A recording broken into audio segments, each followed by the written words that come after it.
معلوم ہو پیارے نبی صلی اللہ علیہ وسلم کے زمانے کے بعد سے لے کر اللہ کے نبی صلی اللہ علیہ وسلم کے زمانے سے لے کر ماضی قریب تک تقریباً آپ یوں سمجھیے کہ پچھلے 60 سال پہلے تک تقریباً یہ صورتحال تھے. شیعہ صرف آل بیت کو مظلوم کہتے تھے, اپنے آپ کو آل بیت کے ساتھ شامل کر کے کہتے تھے شیعہ ظالم ہیں, اور معاف کیجئے شیعہ مظلوم ہیں, اور سنی جو ہے وہ ظالم ہیں, اور اپنی مظلومیت پہ رونا دھونا اسی میں ان کی زندگی نکلتی تھی. لیکن کیا ہوا,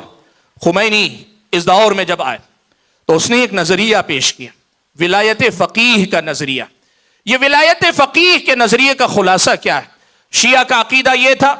کہ 12ویں امام جن کو وہ مہدی مانتے ہیں, اہل سنت کے مطابق مہدی الگ ہیں, لیکن شیعہ مانتے ہیں کہ ان کے 12ویں امام مہدی غار میں غائب ہیں, اور وہ قرب قیامت نکل کر آئیں گے تو وہ مہدی وہ شیعوں کو پھر سے غالب کریں گے, اہل سنت کے اوپر غالب کریں گے. آل بیت جو 1400 سال میں ظلم ان کے ساتھ ہوتا رہا, اس مظلومیت کا بدلہ لینے کے لیے جھنڈا اٹھا کر کھڑے ہوں گے. یہ عقیدہ جو 1400 سال سے چلا آ رہا تھا, خمینی نے یہ نظریہ دیا کہ لوگوں بکھرے ہوئے رہ کر مہدی کا انتظار کرنا, یہ مہدی کے مشن کو ناکام بنانا. مہدی کے مشن کو کامیاب بنانے کا طریقہ یہ کہ مہدی کے نکل کر آنے سے پہلے اس پوری دنیا کے اندر شیعوں کو آپس میں متحد ہو جانا چاہیے, آپس میں متحد ہو کر شیعوں کی تعداد بھی بڑھانی چاہیے, اور ساتھ ساتھ شیعوں کو عسکری طاقت, فوجی طاقت اور دنیا کے اندر اپنے آپ کو اتنا طاقتور بنا لینا چاہیے کہ مہدی جب نکل کر آئیں یہ پوری طاقت ان کے ساتھ مل جائے, اور مل کر سیدھے اہل سنت سے بدلہ لیں, اور اس بدلے کی داستان جو ان کے ارادے ہیں جو کتابوں میں صاف لکھیں, اور صرف کتابوں میں لکھے نہیں, سوشل میڈیا پہ اگر آپ کی عربی زبان تک پہنچو, سوشل میڈیا پہ عربی زبان میں کھلے الفاظ میں ان کی تبلیغ وہ کرتے ہیں مہدی جب آئیں گے سارے ظالموں سے بدلہ لیں گے, اور ان کے عقیدے کے مطابق ابو بکر پہلے ظالم, ابو عمر دوسرے ظالم نعوذ باللہ, ان کو بھی ان کی قبریں کھود کر نکالیں گے, اور نکال کر ان ظالموں سے بھی بدلہ لیں گے, اس لیے کہ اہل بیت پر ظلم کی اصل ابتدا ابو بکر و عمر نے کی. حضرات گرامی قدر, یہ جو نظریہ ہے اس نظریے کو انہوں نے اس شکل میں دیا, کہا اس کے لیے ایک فقیہ یعنی عالم کو مہدی کا نائب مان کر اس کی قیادت میں پوری تیاری ہم اور آپ کو کرنی چاہیے. شیعوں نے آپس میں یہ چیز طے کی, اور اس نظریے نے جڑ پکڑا پورے کے پورے شیعی برادری کے اندر, اور اسی کو آج کے دور میں آیت اللہ کہا جاتا ہے. آیت اللہ خمینی, آیت اللہ خامنئی, اور پھر ابھی آیت اللہ خامنئی, یہ وہی فقیہ ہے جس کی ولایت پر پوری شیعہ دنیا متفق ہے. بھائیو, آپ ان باتوں کو آج یہاں سن کر صرف تسلیم نہ کریں, ہماری کھلی دعوت ہے, جائیے تھوڑی محنت کیجیے, آنکھیں کھولیے, اور آپ دیکھیں گے سمجھ میں آئے گا. اب یہاں ایک مسئلہ میں صاف کر دوں بھائیو,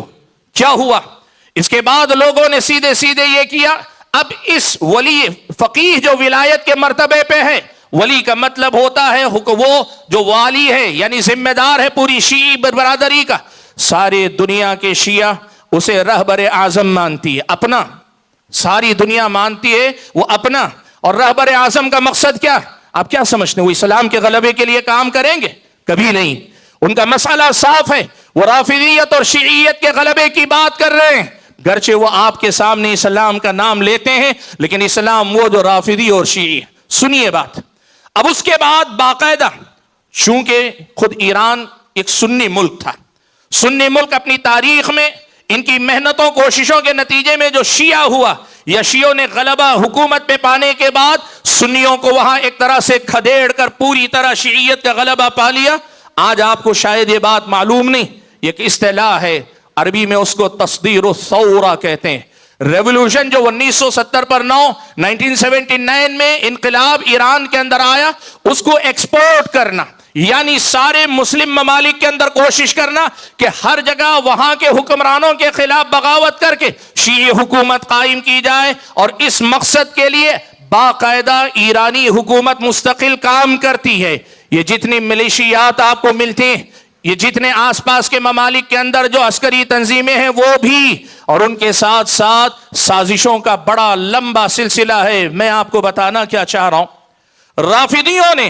1970 پر 9 کے بعد سے شیعیت کو پھیلانا، اسے اپنا مشن بنایا، اور یہ پھیلانا صرف نظریاتی بنیاد پہ نہیں، آئیڈیالوجیکل لیول پر بھی وہ پھیلا رہے ہیں، پولیٹیکل لیول پر بھی وہ کوشش کر رہے ہیں کہ رائے عامہ کو اپنے حق میں موافق بنائیں، اور اس کے ساتھ ساتھ یہ بھی کوشش کر رہے ہیں مختلف ممالک کے اندر انقلاب برپا کیا جائے۔ آپ اگر دیکھنا چاہیں خلیج کے ممالک میں سے کتنے ممالک ہیں جہاں پچھلے 30-35 سال میں کتنی مرتبہ تختہ پلٹ کی کوشش کی گئی، اس میں رافضیوں کا کردار کیا ہے آپ دیکھ لیں۔ پوری سنی دنیا کے اندر ایک طرح سے غلبہ پانے کے لیے وہ پورا جوش لگا رہے ہیں، پوری کوشش کر رہے ہیں۔ بھائیو، یہ جو رافضیت کو پھیلانے کا مشن ہے اور اس پر جو کام ہو رہا ہے، یہ آج کے دور کی بہت بڑی سچائی ہے، اس مسئلے کو آپ سمجھیں۔